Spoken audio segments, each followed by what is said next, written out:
Good morning, everyone. Thank you very much for joining us today for an exciting announcement from the provincial government on behalf of the provincial government. My name is Constable Melissa Corey. I'm the Public Information Officer of Waterloo Regional Police Service, but it's not my show today. I'd like to welcome Regional Chair Karen Redmond to the stage to offer some welcoming remarks. Thank you, Chair Redmond. Thank you so much. Good morning, everyone, and thank you for joining us here today.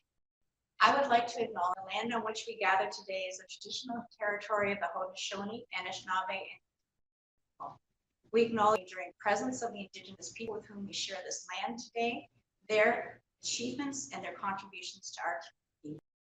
What I have learned from Indigenous colleagues is that our relationship with the land should be one of stewardship, not ownership, and I am honored to make this journey with them.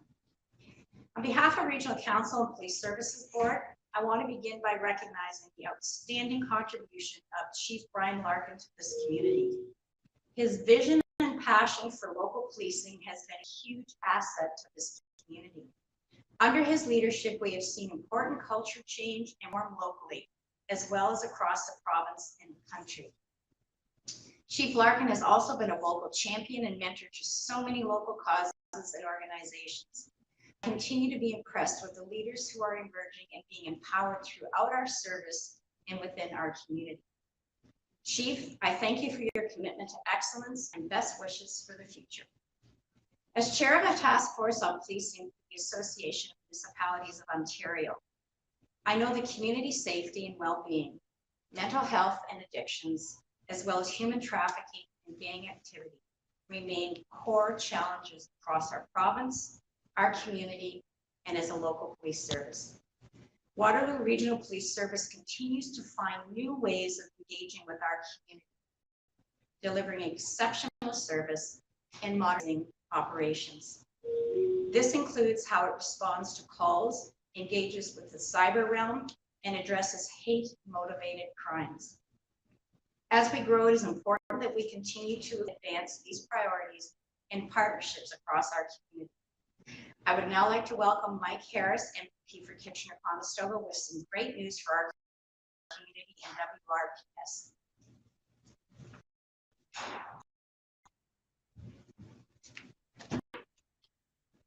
Well, thank you very much, Chair, and good morning, everyone. Like the crowd here, it's exciting to actually see folks out in person. I know it's been obviously a bit challenging to do these types of things over the last couple of years, but I'm really grateful we're able to be here this morning. And of course, thank you to yourself, Chief, and everyone here for hosting us.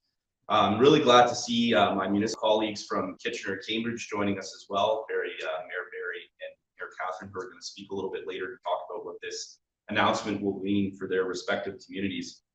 And I do want to start by taking a moment to sincerely thank our first responders in Waterloo Region and all across Ontario for, quite frankly, always having our backs. And the fine folks working here at Waterloo Region Police Service under the leadership of Chief Larkin have consistently shown professionalism, courtesy, and exceptional fortitude and courage in the face of all of our recent challenges. So without further ado, I'm here today to announce that the Ontario government is investing just over $12.3 million over 3 years to provide WRPS with significant resources to safeguard everyone here in Waterloo.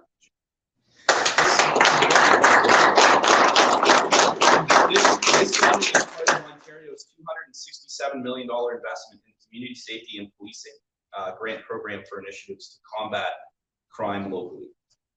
The WRPS is one of the 90 police service boards receiving funding through the CSP grant program across Ontario. Province-wide, the funding will support 147 public safety initiatives focusing on local and provincial priorities, such as gun and gang violence, sexual violence and harassment, human trafficking, mental health and addictions, and hate-motivated crime. Many projects will be undertaken in collaboration with community partners, and those may include deploying additional frontline police officers when and where they're needed most, creating school liaison programs to raise awareness of issues such as bullying, cyberbullying, drugs, harmful substances, as well as internet safety. Developing community outreach programs on a variety of public safety issues, including road safety, substance abuse, sexual violence, and human trafficking, as mentioned earlier. Providing enhanced training to frontline officers and community partners in public safety, such as mental health, human trafficking, intimate partner violence, gang violence, and many others, which I'm sure the Chief will probably touch on in a little bit. I'm certain that Chief Flarkin, like I said, may have much more to say as we move forward through our formal program here this morning. But before I pass the podium over to the Chief, I'll quickly just take the opportunity to highlight a private member's bill that I've introduced, which is Bill 78, which would see the Queen's Commission be able to be bestowed on not just OPP officers in the province, but also municipal First Nations officers as well. Earlier this month, Bill 78 was debated at committee and in third reading, and I'm very, very pleased to say that I got a very heartfelt support from all parties and looking to see it pass hopefully on Thursday if all supported the plan. So some of you in the room may be eligible for that come the near future. So very happy to be able to bring this legislation forward, of course, giving our fine-voting municipal and First Nation services across the province the recognition that comes with being a commissioned officer. As I am sure everyone here knows that I am a huge supporter of our police services here in the region. Had a lot of great opportunities to do a couple of ride-alongs with now I believe Inspector Goodman. Not in close. John's good, but it's really great to see all the fantastic work that you all are doing day to day, not just from the policing aspect, from the community service aspect. And with that, I'm hoping that the Chief's got his pancake recipe ready for the weekend, and we'll turn it over to him now to let us know a little bit more about what this is going to mean for Waterloo Region. Thank you very much, everyone.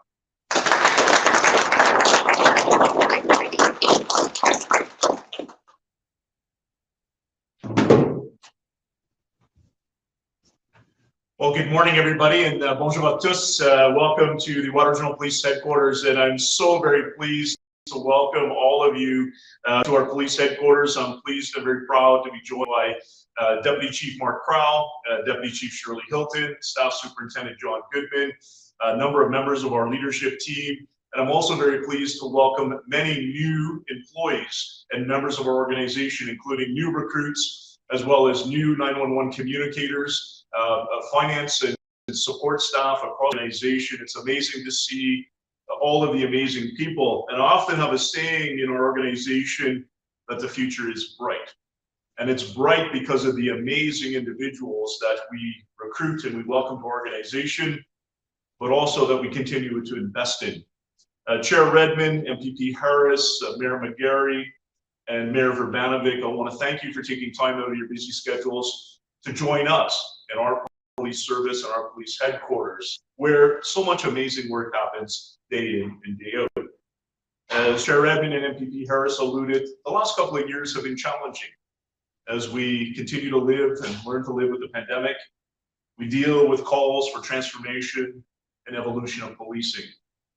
And thanks to the leadership of MPP Harris, this investment today of over $12 million continues to advance the incredible work that we're doing as an organization, as well as the continued and consistent vision of Chair Redmond and the members of the Police Services Board, as well as our organizational leadership team. We are transforming. We are evolving. We're doing significant work in our community, and we're a key infrastructure piece in the safety of building thriving communities. And Waterloo Region is a thriving, amazing, and a powerful community that is making significant change, not only in Ontario, but across our nation. As we look at the last couple of years, the $12.3 million investment is key and something that we applied for, and I want to recognize MPP Harris' advocacy for our region, particularly around a couple of key issues. A portion of those monies will continue to support a couple of key initiatives under the leadership of Staff Superintendent Goodman.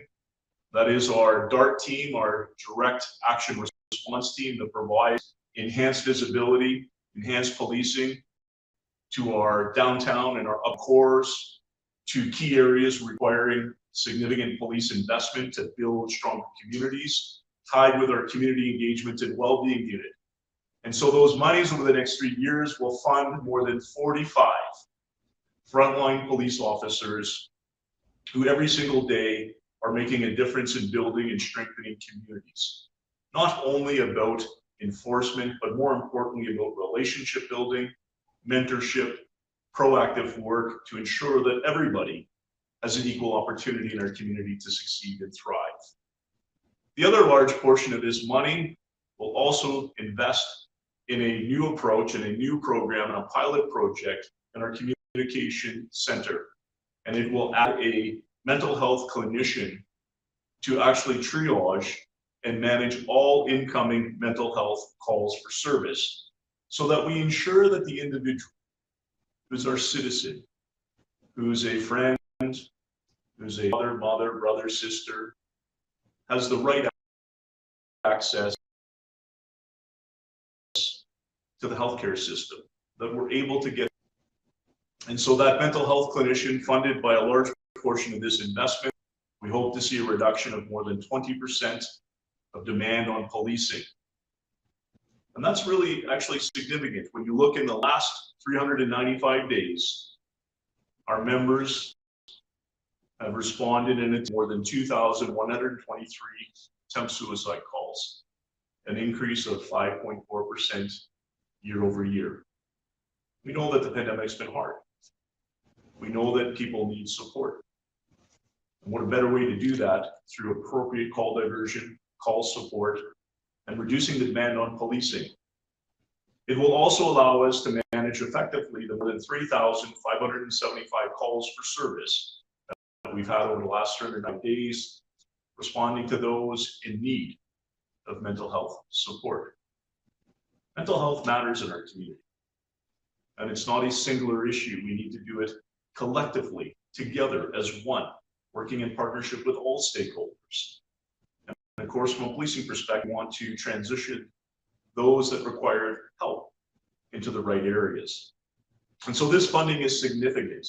It will allow us to continue to advance our neighborhood strategies, address gang prevention and gang enhancement so that we understand some of the challenges that we're facing as we look at the Greater Toronto Area, where we see the continued increase of violent crime, human trafficking, the trafficking of illicit drugs. It will allow us to be better led intelligence, of better analytics, and to respond to our community to ensure that we continue to build safe communities. I'd also be remiss as a part of this investment not to recognize that approximately $1.5 million will continue to fund the work of our hate crime team across the province of Ontario that our service leads, and very much tied to the work of our inclusion and our equity and diversity team, because it's important when we look at the challenges of investigating crime, hate propaganda, and I know that all of us on this podium want to ensure that we address hate, that we build inclusion, that we recognize that neighborhood tolerance and neighborhood understandings are important parts of who we are. And so I want to recognize MPP Harris and our municipal governors here today for their support of our police service. I would be remiss if I did not recognize Minister Sylvia Jones, our Solicitor General, who's been a strong voice of policing, strong listener, and somebody that I have tremendous respect for. She consistently listens to the needs of police leaders, community leaders, and balances of the economics of policing. I want to actually echo my support also as the president of the Canadian Association of Chiefs of Police for Bill 78, which will recognize commissioned officers in Ontario who invest significant time.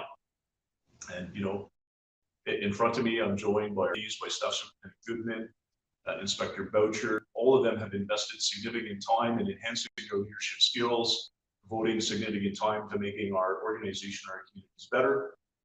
And this recognition will be a subtle nod to their great caliber and quality of work. So again, thank you very much for this strong investment. Look around the room, look at our organization. It's evolving, it's transforming. And I want to take an opportunity on behalf of all the members of the service to recognize our governors. It's been a tough time to lead in the current climate, but I'm so very proud to be a part of the Police Services Board led by Chair Redmond, MPP Harris's unwavering support for our police service and advocating at Queen's Park, and Mayor McGarry and Mayor Urbana have been strong proponents of recognizing that policing is an integral, crucial part of community building. And so thank you. And ladies and gentlemen, let's hear it for our newest members of our organization. The future is bright. Thank you.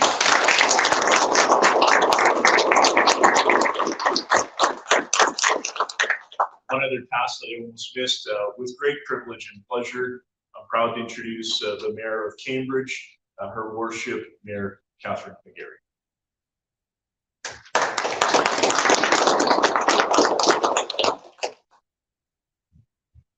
Well, thank you, Chief Larkin, and good morning, everyone. It's an absolute delight to be here in what I like to say 3 dimensions. But I'm also pleased and grateful to be here because this announcement talks about transformative and incredibly essential funding for Waterloo Region Police Services that will actually change the way that we serve our community. So first, my thanks to Solicitor General Sylvia Jones and MPP Mike Harris for continuing to engage with us, but also to address the challenges that we all face in Waterloo Region and Cambridge. This $12 million is more than money and more than just resources. It means that when someone's at their lowest and reaches out, they're connected with the right person at the right time. It means when somebody is struggling with addiction and health issues and engages with Waterloo Region Police Service members, they're connected with the right person at the right time. We know that can and will make all of the difference for that person, but also for our entire community. Overall, it's about improving well-being, connecting people with the resources that can help break the cycle and also protect our entire community. Preventative intervention absolutely needs to be a priority when it comes to gun and gang violence, sexual violence, human trafficking, hate-motivated crimes, and mental health and addiction issues. I believe, and I think all of you do too, this will be a game changer in Cambridge and across Waterloo Region. The Community Engagement and Wellbeing Branch and the Crisis Call Diversion Program are both very much needed. And we look forward to forging stronger partnerships to support all of our cities and our entire region. Community safety means meeting people where they're at with all of the supports that they need to break a cycle. It's safety for all, and it's mitigation and intervention. And I believe we would all agree it's essential. So thank you, and I would now like to welcome my colleague, Mayor Urbanovic, to speak. You're welcome.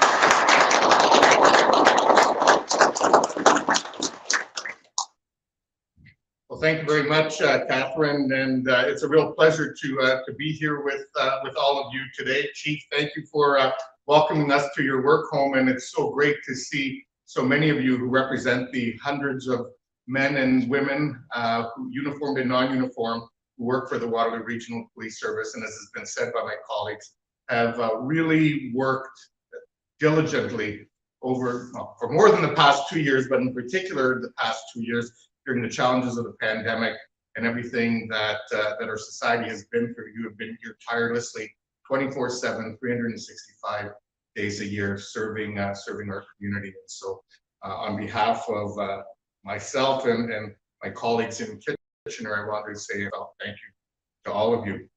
Mike, to you and Solicitor General Jones, thank you. I think we're up to 4 weeks and at least 4 announcements that I've been part of. I'm liking this momentum, and let's kind of keep it going. So a heartfelt thank you for including us. It's a real pleasure to be here. Policing, the judicial system, hospitals, mental health, and so much more. We're seeing more and more that all of these areas are intertwined. Poor policing, such as monitoring gangs and organized crime, which are often at the root of problems like illegal drugs, issues that we'll continue to see for the foreseeable future and where we'll need continued support. However, there are many other areas that police officers have had to take on over the years. Issues such as cyberbullying, internet safety, dealing with mental health calls, and survivor-based approaches to sexual violence and human trafficking. These and many more are all issues for which the average resident simply calls 911 to get help. That's why today's announcement is so important, as it provides additional resources that our police officers get those resources and training needed to deal with both these newer and additional issues. With that, we're grateful for the province of Ontario's continued investments in combat guns and gangs, human trafficking, and support areas such as community outreach programs. I'd like to take this opportunity as well to thank our soon-to-be retiring from Waterloo Region Police Service Chief Brian Larkin for all your dedication and leadership to the police service, both here and for a few years in Guelph, fortunately most of them in Waterloo Region, over the past 31 years. I know all of us are sorry to see you go, but wish you well in your new endeavors, in your new role, and thank you for your leadership, not just here locally in the community, but both provincially and federally as well.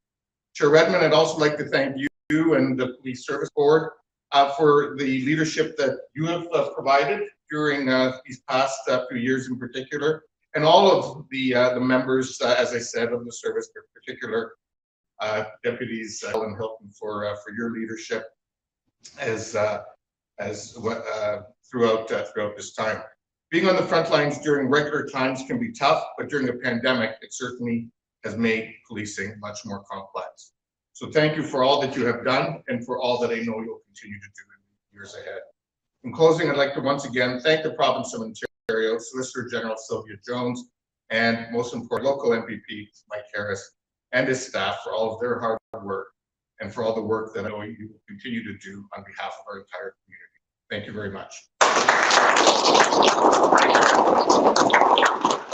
you very much, Barry, and we'll go ahead and open it up to media questions, either in person or via Zoom, whoever would like to go first.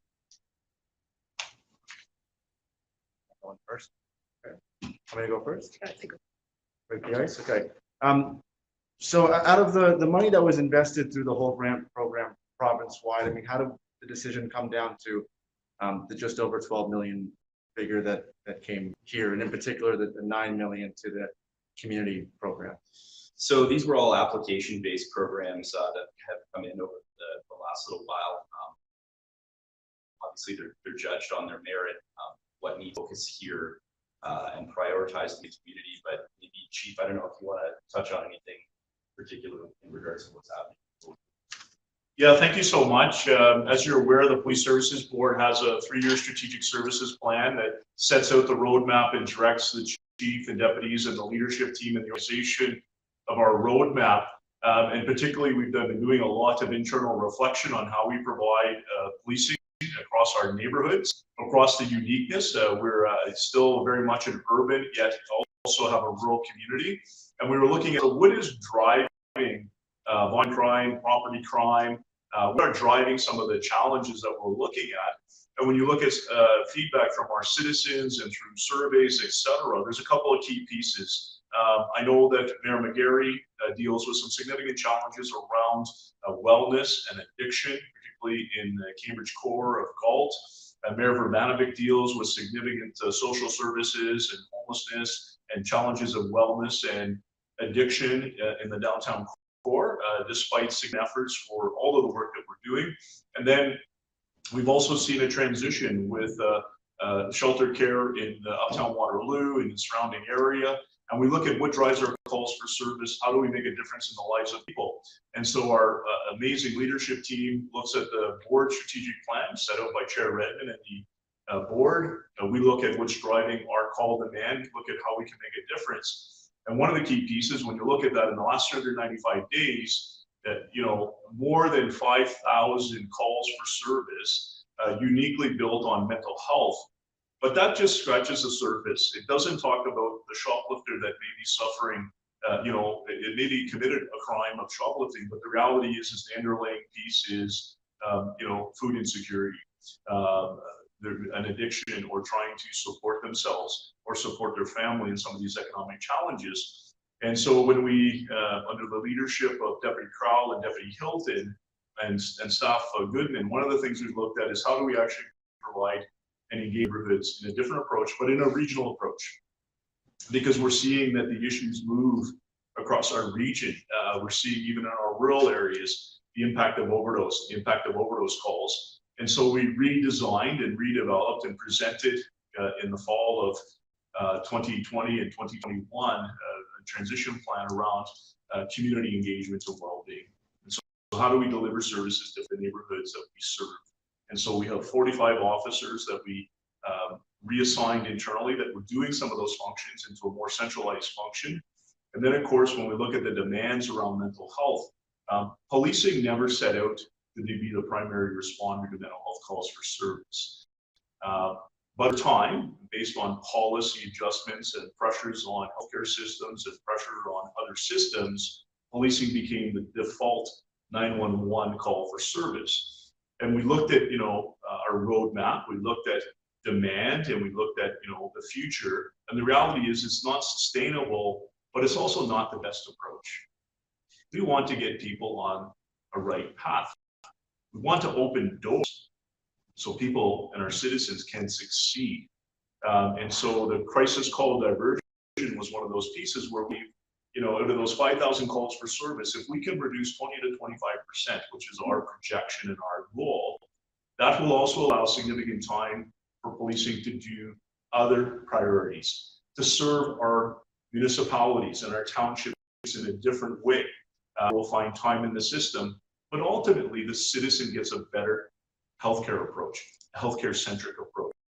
And that means by diverting to a healthcare team, an impact team, to a local hospital. And it may, though, the reality is, and I think we need to acknowledge this, that policing will always find itself intersecting with many different systems. The education, the healthcare, the social service, our food bank system, we will always intersect.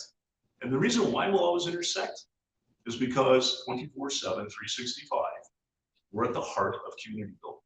We're at the heart of community connections. Our new recruits that we attract and bring into our organization and select, their mission and their raison d'etre is to make a change in the community they serve. And so we'll always intersect, but that's really where we did, and our team pulled together a financial application. And so the allocation, and I want to say that MPP Harris and Minister Jones have given us the full allocation.